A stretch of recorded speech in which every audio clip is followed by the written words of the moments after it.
செய்ய போகிறது பன்னீர் பட்டர் மசாலா. அது எப்படி செய்கிறதுன்னு நம்ம பார்ப்போம். பொதுவாக பன்னீர் பட்டர் மசாலானா பட்டர் போட்டு செய்யணும்னு எல்லோரும் நினைப்பாங்க. நீங்கள் பட்டர் வீட்டில் இல்லைன்னா கூட நெய் போட்டுக்கலாம், அதனால் ஒன்றும் தப்பு இல்லை. நான் பாருங்கள் 1 ஸ்பூன் நெய் தான் போட்டிருக்கேன்.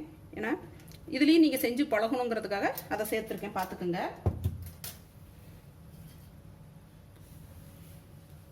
சிம்மில் தான் வச்சுருக்கேன், சிம்மிலேயே வச்சுக்கோங்க. ஏன்னா பன்னீர் வந்து உங்களுக்கு ஒட்டும், அதனால் நீங்கள் சிம்மில் வச்சுக்கிறது தான் நல்லது.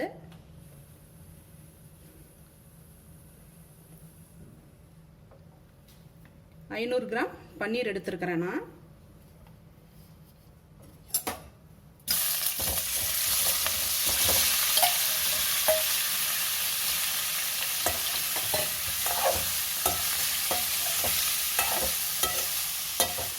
நம்ம 500 கிராம் பன்னீரை போட்டு செய்யும்போது எப்படியும் ஒரு 5 பேர் நல்லா சாப்பிட்லாம். ஏன்னா எப்பவுமே நம்ம ஹோட்டலில் தான் இந்த மாதிரி பன்னீர் பட்டர் மசாலா சாப்பிடுவோம். குழந்தைங்க எல்லாம் பெரியவங்க எல்லாருக்குமே இது ரொம்ப பிடிக்கும். ஆனால் நம்ம வீட்லேயும் இந்த மாதிரி செய்யும்போது அந்த ஹோட்டல் டேஸ்ட்டு கொடுக்கும். கொஞ்சம் மஞ்சத்தூள் போட்டுக்கோங்க.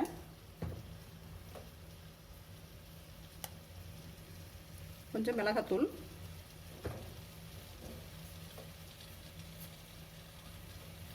உப்பு கொஞ்சமாக போட்டுக்கோங்க.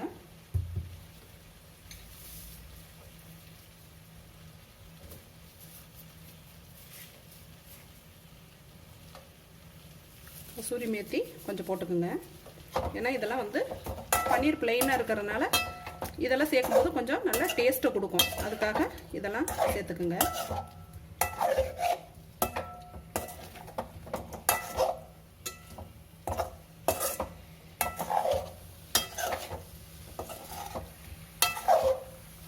கொஞ்சமாக நல்லா ஃப்ரை ஆகட்டும்.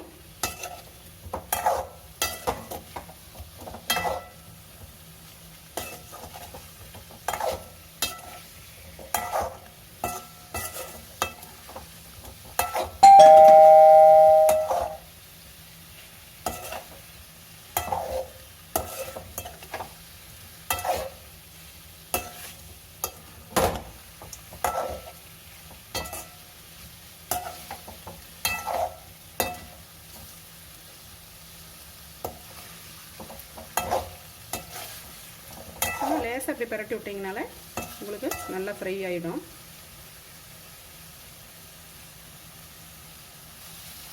இப்போ பாருங்கள் 3 நிமிஷம் முடிஞ்சிருச்சு, நல்லா ஃப்ரை ஆகிடுச்சு. போதும், பன்னீர் எடுத்துருவோம். இப்போது 2 ஸ்பூன் ஆயில் ஊற்றுறேன்.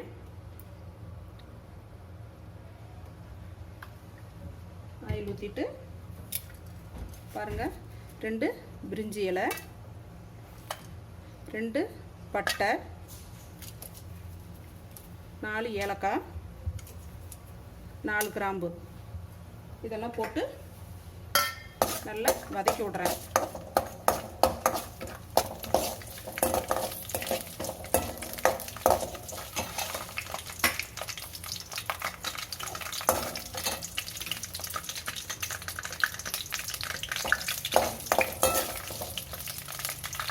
ஒரு ஸ்பூன்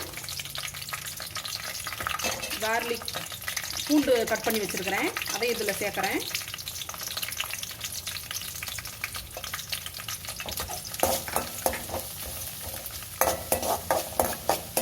நல்லா வதக்கிக்கிங்க.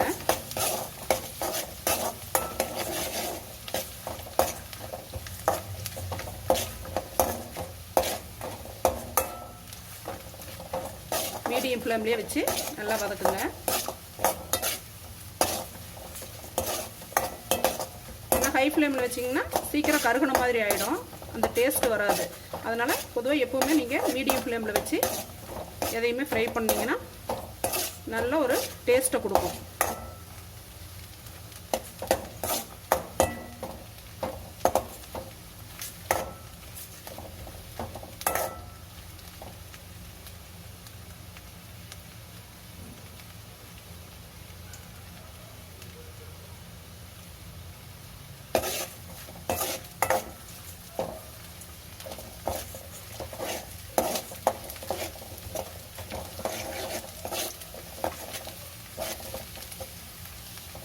கலர் மாறுது பாருங்கள்.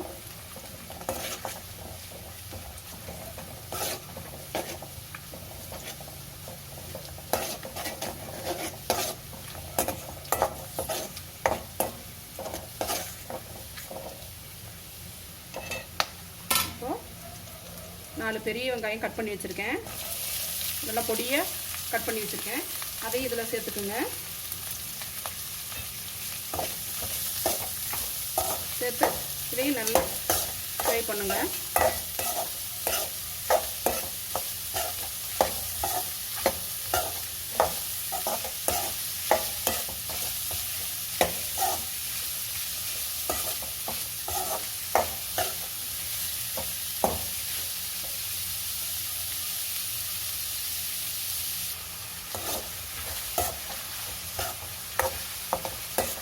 நல்லா வதக்குங்க. அதுவும் நல்லா கோல்டன் ப்ரௌன் கலரில் வர வரையிலும் வதக்குங்க. நல்லா இப்படி விடாமல் கை விடாமல் வதக்கிக்கிட்டே இருங்க. அப்போ எல்லாம் ஒன்று மாதிரியே சேர்ந்த மாதிரி உங்களுக்கு நல்லா வதங்கும்.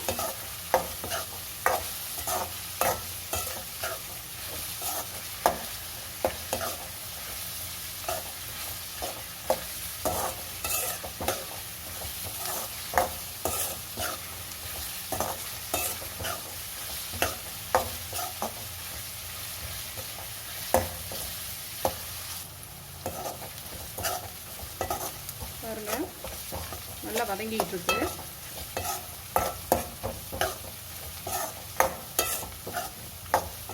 நல்லா கலர் வருது, அப்படியே கலர் மாறிக்கிட்டு இருக்கு. ஒரு 1/2 டீஸ்பூன் சீரகம் போட்டிருக்கேன்.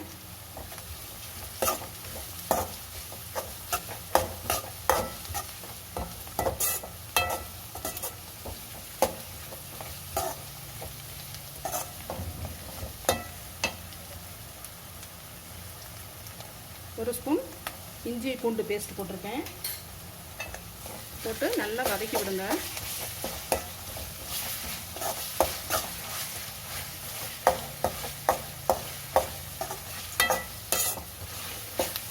நல்லா இந்த இஞ்சி பூண்டு பேஸ்ட் வந்து பச்சை வாசம் போகிற வரையிலும் நல்லா வதக்கிடுங்க.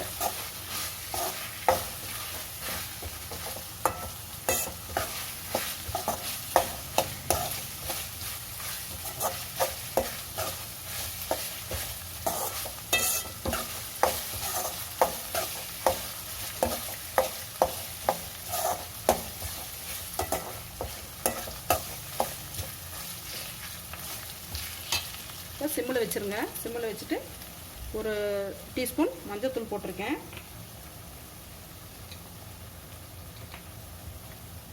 ஒரு டீஸ்பூன் மிளகாத்தூள், தேவையான அளவு உப்பு போட்டு நல்லா வதக்குங்க.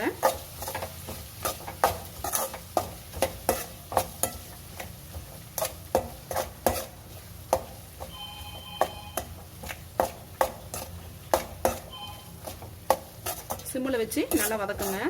இல்லைன்னா போட்ட மசாலாலாம் கருகுன மாதிரி உங்களுக்கு ஸ்மெல் வந்துடும். அதனால் சிம்மிலேயே வச்சு இந்த மசாலா பச்சை வாசம் போகிற மாதிரி நல்லா வதக்கிக்கிங்க.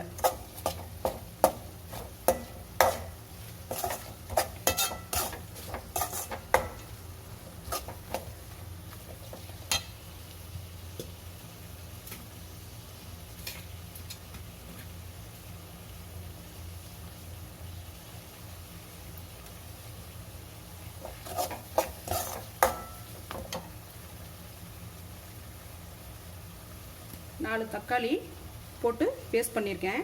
அதுலேயே ஒரு ஸ்பூன் காஷ்மீரி சில்லி பவுடர் போட்டிருக்கேன்.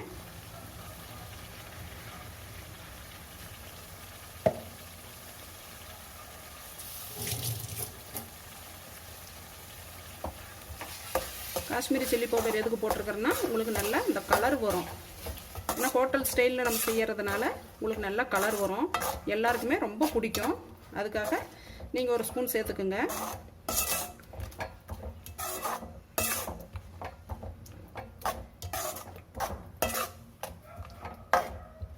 இப்போ பாருங்கள், கொத்தமல்லி தூள் கசூரி மேத்தி, சீரக பவுடர் கொஞ்சமாக போட்டு எல்லாம் போட்டு கொஞ்சம் தண்ணி இதில் ஊற்றிருக்கேன். தண்ணி ஊற்றி இப்படி நல்லா கலக்கிக்கிங்க. நல்லா கலந்துட்டு கொஞ்சம் நேரம் லோ ஃப்ளேம்லேயே வைங்க.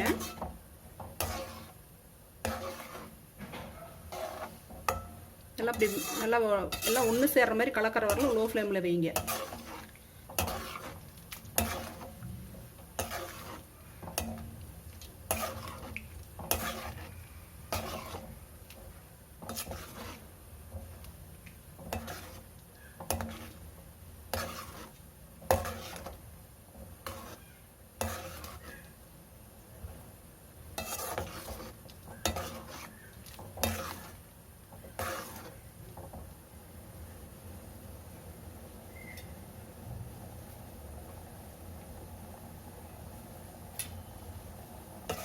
இப்போது கொஞ்சம் மீடியம் ஃப்ளேமில் வச்சுக்கோங்க.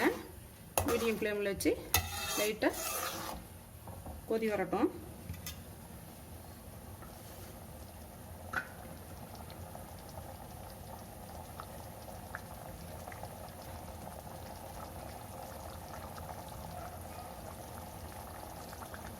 ஒரு 20 முந்திரியை போட்டு சுடுதண்ணி லேசாக வச்சு அதில் ஒரு 10 நிமிஷம் ஊற போட்டு இப்படி நல்லா அரைச்சிக்குங்க.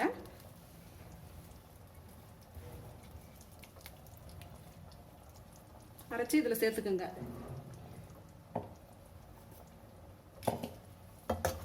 நல்லா உங்களுக்கு ஹோட்டல் டேஸ்ட் கொடுக்கும். அதுக்காக இந்த மாதிரி போட்டுக்குங்க.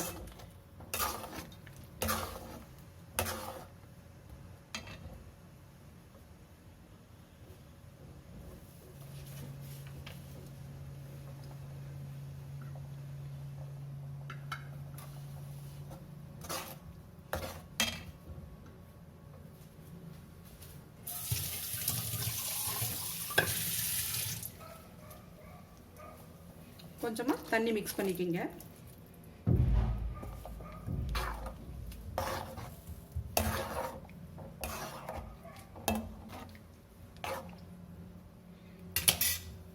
இப்போ ஹை ஃப்ளேமில் வச்சு ஒரு 3 நிமிஷம் கொதிக்க விடுங்க.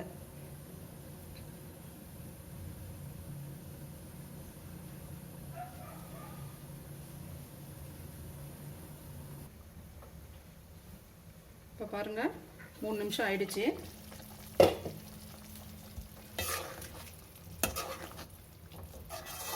எப்படி நல்லா கொதிக்குதுன்னு பாருங்கள்.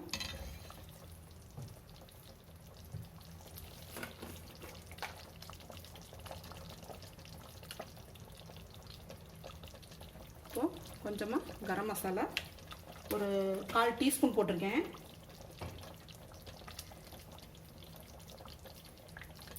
கொஞ்சம் கொத்தமல்லி தழை போட்டு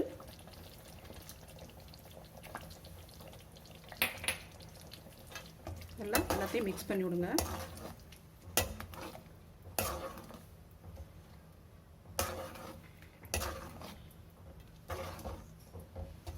எல்லாம் மிக்ஸ் பண்ணிவிட்டு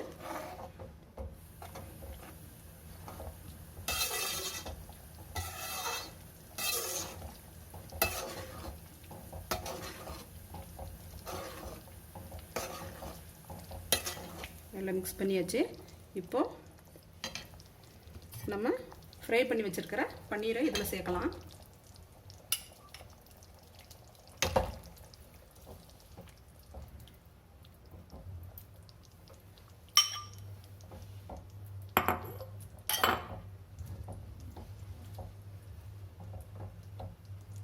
இப்படியே கொஞ்சம் லோ ஃப்ளேம்லேயே வைங்க.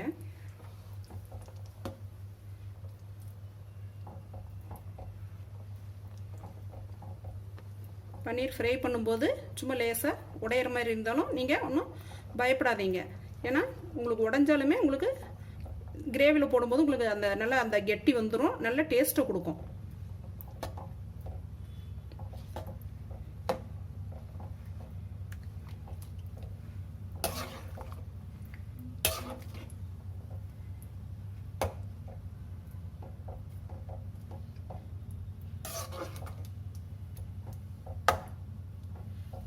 நல்லா அப்படியே பன்னீரை இதில் நல்லா மிக்ஸ் பண்ணி விட்ருங்க.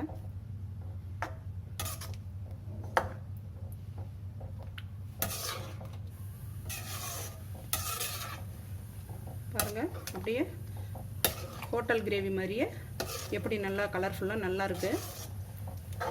நீங்கள் ஒரு தடவை வீட்டில் செஞ்சு பார்த்தீங்கன்னா எல்லாருக்குமே ரொம்ப பிடிக்கும். நீங்கள் இதை வந்து சாதம், சப்பாத்தி, பரோட்டா எல்லாத்துக்குமே சாப்பிடலாம். ஹோட்டலுக்கு போகணுங்கிற ஆசை இல்லாமல் வீட்லேயே செஞ்சு சாப்பிட ஆரம்பிச்சிருவீங்க.